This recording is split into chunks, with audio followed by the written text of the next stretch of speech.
I dare say one of the most gangster politicians in America is Virginia State Senator Louise Lucas. Now, y'all, she gave Governor Glenn Youngkin, that Republican, fits in the last session and blocked his plans to bring the Washington Wizards and the Capitals and the Mystics to Virginia in a sweetheart deal. Well, yesterday, in Virginia, there was a rally marking the second anniversary of the Supreme Court's Dobbs decision, which overturned Roe v. Wade.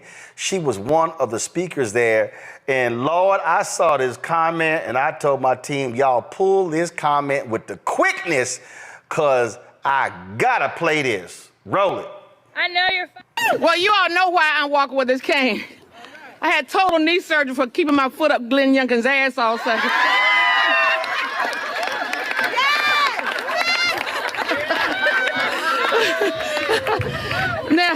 Now, while it's my pleasure to join you on this beautiful morning. Okay, all right, so that was just too good. Y'all got to run that one back.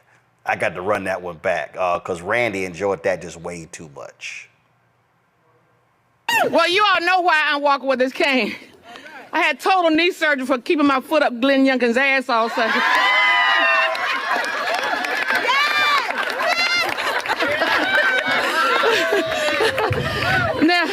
Now, while it's my pleasure to join you on this beautiful morning in the park.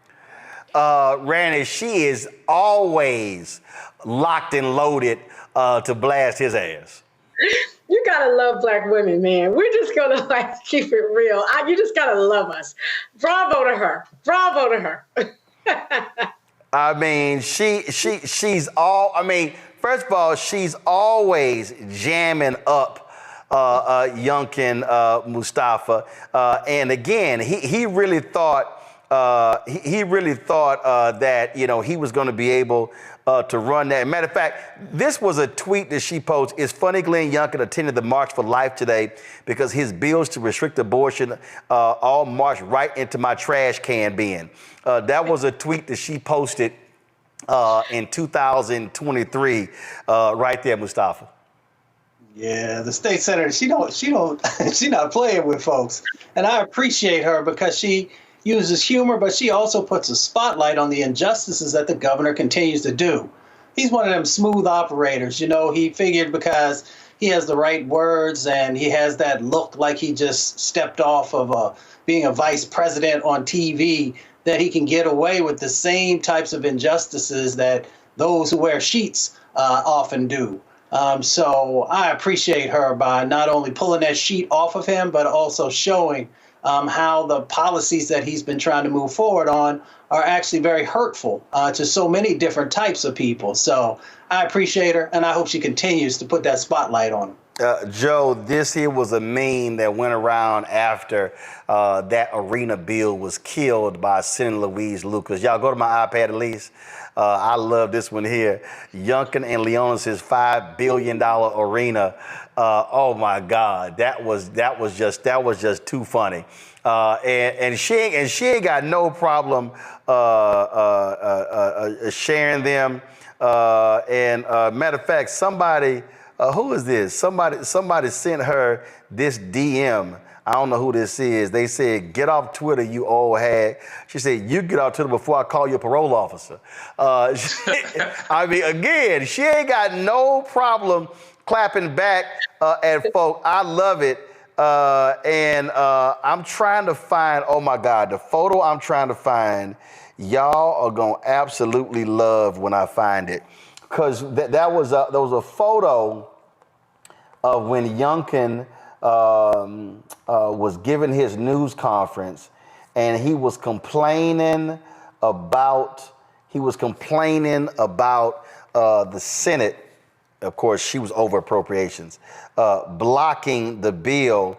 And so here he was in the news conference, and in the background was Lucas standing on the steps overlooking him, looking like this here, and just smiling.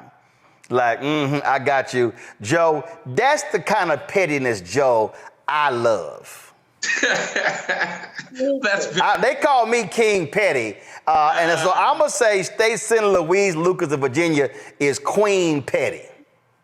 every now and then I have a case like this that makes me petty dealing with the other attorney, and I actually have one right now I'm thinking of. But she's a real one. There's no question about it. And that state legislature is keeping. Oh, here it is. Here's that photo right there. Here's that photo. He was talking, and she literally is standing back. Y'all, Mazoon, look at this. She look like, yeah. She like, you actually thought. She like, you thought you were gonna get this bill, and you had to deal with this black woman right here. Oh my God, that's just too funny. She was just chilling, and you see, I don't know who it is right next to her, but both of them are smiling like, we got your ass. Right, it's sitting there with their arms folded, like me when I'm as a Laker fan at a Clipper game. You know what I mean? So she's a real one. Well, let's be real clear. Y'all had to fire y'all coach because y'all sucked this year. But go on right ahead. See, you brought that up. You brought that up. So you made me go get the baby powder to smack your ass because y'all were awful. We did. We're in the wilderness. But yeah, go ahead. All right, we'll finish. Find our way out. You should have finish your little point. Yeah, for sure. But, she's a real one, right? Now I'm not even focused on this anymore. But no, she's a real one. But fortunately, the state legislature is keeping them in the 21st century, keeping Virginia in the 21st century, despite what the governor's trying to do. I'm trying to find, because I know that was some other ones. But just the constant petty and what she's constantly doing, she's constantly reminding Randy, she's constantly reminding Youngkin, you might be the governor, but you still got to come through the House and the Senate. And it kills this governor to deal with the fact that it's a black Speaker of the House, first time ever, in my frat brother Don Scott, and the most powerful state senator is this Delta state senator Louise Lucas. Killing Youngkin that his agenda has been stifled by these two bold black folks.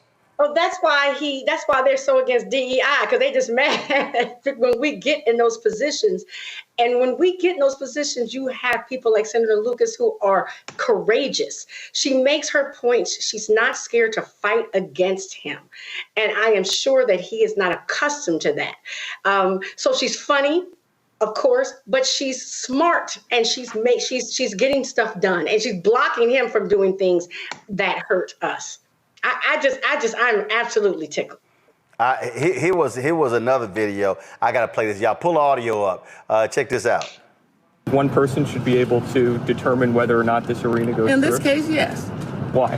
Because I have the prerogative to do that, and because I believe it's in the best interest of the Commonwealth not to bring that arena to the Potomac Yard on the backs of the taxpayers of the Commonwealth of Virginia. I love it because, again, so we know how power works. And so she was letting them know, hold up, y'all been having the power all these years. This is what's happened. This is the video of when she was overlooking Glenn Youngkin. Her tweet says, even when I was close to defeat, I rose to my feet. Watch this. Borrowing capacity or credit rating. Still Snoop Dogg with D.I. West Coast! Still doing this. Oh my goodness! That's my favorite line from that song. Oh my God, that's too funny. Go ahead, Joe. I stay close to defeat, and when I was close to defeat, I rolled to my feet. My life's like a soundtrack. I rolled to the beat in Virginia. Bam. Woo! Y'all go ahead and play that clip again. Go ahead and play that. I gotta hear that one last time. Once you turned on Dre, I gotta hear that one last time when she spoke yesterday. Just too funny. Roll it. I had total knee surgery for keeping my foot up Glenn Youngkin's ass all Sunday.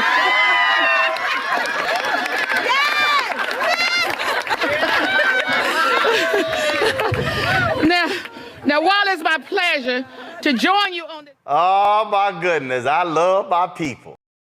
Hello, my brothers and sisters. This is Bishop William J. Barber II, co-chair of the Poor People's Campaign, a national call for moral revival, and president of Repairs of the Breach.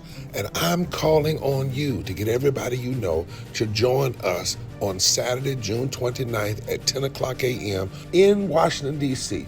on Pennsylvania and 3rd for the mass Poor People's Low-Wage Workers Assembly and Moral March on Washington and to the polls, and the post effort to reach 15 million poor and low-wage infrequent voters who, if they vote, can change the outcome of our politics in this country. Our goal is to center the desires and the political policy agenda of poor and low-wage persons, along with moral religious leaders and advocates. Too often, poor and low-wage people are not talked about, even though in this country today there are 135 million poor and low-wage persons. There's not a state in this country now where poor and low-wage persons do not make up at least 30% of the electorate. It is time that the issues of poor and low-wage people be at the center of our politics. Living wages, health care, things that matter in the everyday lives. We will no longer allow poverty to be the fourth leading cause of death in this country. We must let our voices be heard. Join us. Go to our website, www.poorpeoplescampaign.org. RSVP. Get others to come. Get a bus. Get a van. Get on the train. Come and let our voices be heard and our votes be felt. Lift from the bottom so that everybody rises.